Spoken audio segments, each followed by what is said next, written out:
When you think of Animal Kingdom, what ride do you think of, and why is it Expedition Everest? Is it the 200-foot tall mountain towering over the park, or maybe the complex Yeti Animatronic?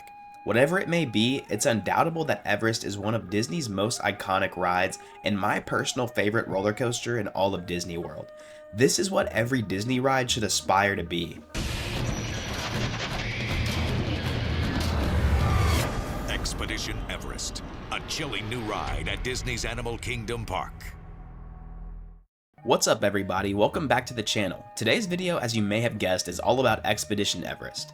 Now, Everest started construction back in March of 2003 and took over 3 years to complete. Animal Kingdom did not have a major thrill attraction and was starting to dwindle in visitors. Despite the 3-year construction time, a team of Imagineers led by Disney legend Joe Rohde spent 6 years on research and development. Much research was conducted to ensure that everything was accurate to Himalayan folklore, and they even flew out to Nepal to research Everest in person. They began to craft a story about a tea train around Mount Everest that would be guarded by the Yeti. The tea company transported tea leaves but eventually shut down due to the Yeti protecting its territory. Later down the line in the present, the tea train is reopened to tourists as a shortcut through Mount Everest, completely ignoring the threat of the Yeti. Another big thing in Everest development was the Yeti Animatronic himself, which at the time was the most complex animatronic ever built. So now that you know the background of Expedition Everest, what is the ride experience like? Before you even enter the Asia section of Animal Kingdom, you can see the ominous mountain from all over the park, as if it's looming over all of Animal Kingdom. You can also hear the ride echoing throughout the park as you go about your day with its various iconic sound effects.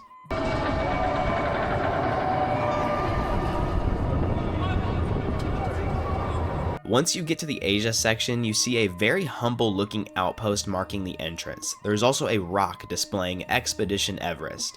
The queue is one of, if not my favorite queue in all of Walt Disney World. Upon entering the queue, you pass through a booking office where you can book expeditions on Mount Everest, but then you go outside through a small temple area with statues and flags.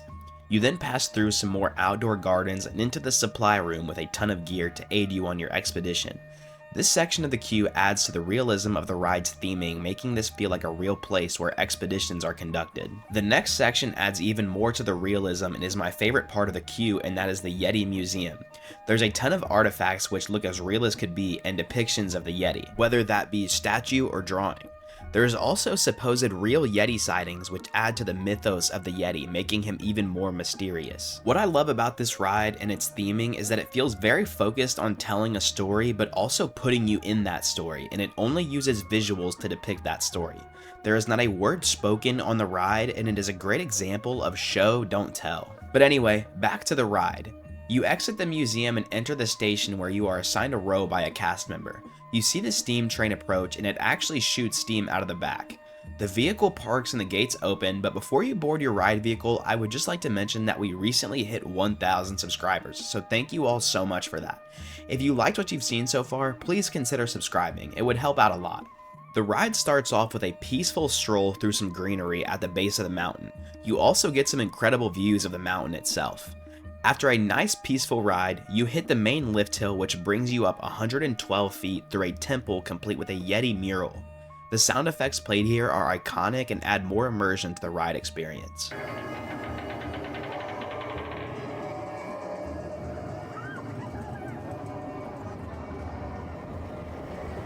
You complete the lift hill and travel on through the mountain until you hit a piece of track which has been torn up by the Yeti himself. You now have nowhere else to go but backwards, which is exactly what happens. You then go backwards through a double helix and then you are stopped. You look up and see a projection of the Yeti ripping up some more track. The track in front of you then switches, allowing you to go forward, dropping down out of the mountain for 80 feet, reaching a top speed of 50 miles per hour. After the drop, you traverse some bank turns which eventually lead you back through the mountain and then outside again, and then once again back through the mountain a final time where you come face to face with a Yeti. You fly right by him as he reaches his arm out to grab you, barely missing.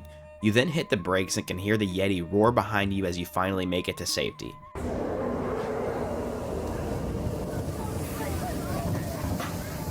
Of course, you then exit into a gift shop where you can buy Yeti-themed merch even though he just tried to kill you. Now that concludes the ride experience, but I know what most of you are probably thinking, and yeah, the Yeti hasn't worked since 2008 at the very latest, but there are some common misconceptions about why the Yeti doesn't work anymore. The main one being that the intense movements of the Yeti were compromising the actual structure of the mountain itself due to it being built into the mountain. This also meant that repairing the Yeti would require dismantling large portions of the mountain to gain access to the animatronic to fix it. However, this is not true, as Joe Rohde debunked this back in 2020. It's not an issue of maintenance access. They were part of the design team and set the standard. In fact, it was seen as a model collaborative process. It's an unexpected and unforeseen set of issues, very complex with no easy or timely solutions as of yet. The real reason is with the Yeti animatronic itself. The Yeti was attached to an arm, allowing it to move up to 5 feet, which caused a lot of stress to the animatronic, leading cracking in its shoulder, which could eventually lead to further damage. Now, as to why Disney has not yet repaired the Yeti, Joe Rohde said this: "No, that rumor is not true. The issue is a complex interface between finance, operations, marketing, design, timing, engineering, narrative, and guest satisfaction. All of these need to line up to make a viable solution. There are solutions, there are not opportunities." So after all this time, the issue was with the animatronic itself, and the structure of the mountain had nothing to do with it. And now that I think about it, it really doesn't make any sense why they would build something this complex and not be able to access it if something goes wrong. I'm not sure how we all believed that for so long. Now this brings us to the different modes that the Yeti can run on, which is A mode, where the Yeti has full movement and glowing red eyes. This is how the Yeti was intended to operate, but very few people have gotten to see the Yeti in its full glory. Then there's B mode, where the Yeti is static and has a strobe light on him to simulate its movement. Of course, this has been dubbed Disco Yeti by park goers and has been the norm for the last 18 years. And actually, according to this video by TPM Vids, there's actually a third mode where only the head and hand of the Yeti move and his eyes glow red. Now for B mode, I don't recall the Yeti's eyes glowing red, so I'm not sure why they have that turned off because it is mad creepy. Also, shout out to TPM Vids because a lot of the information I have surrounding the Yeti came from this video. So if you want a more in-depth video on the Yeti, I'll link this video in the description. The ride opened to the public on April 7th, 2006 with rave reviews, as guests thought it was a massive, immersive, thrilling attraction. The first review ever published for the ride, which was posted by someone named Juan, reads, "After a great tour of the queue, station, and surrounding area, Everest is an amazing Disney masterpiece. Disney builds up an intriguing story and tells it through artifacts and details. There's no typical video screen pre-show, but the pre-show is drawn out through the queue. The story continues all the way to the station where your journey begins.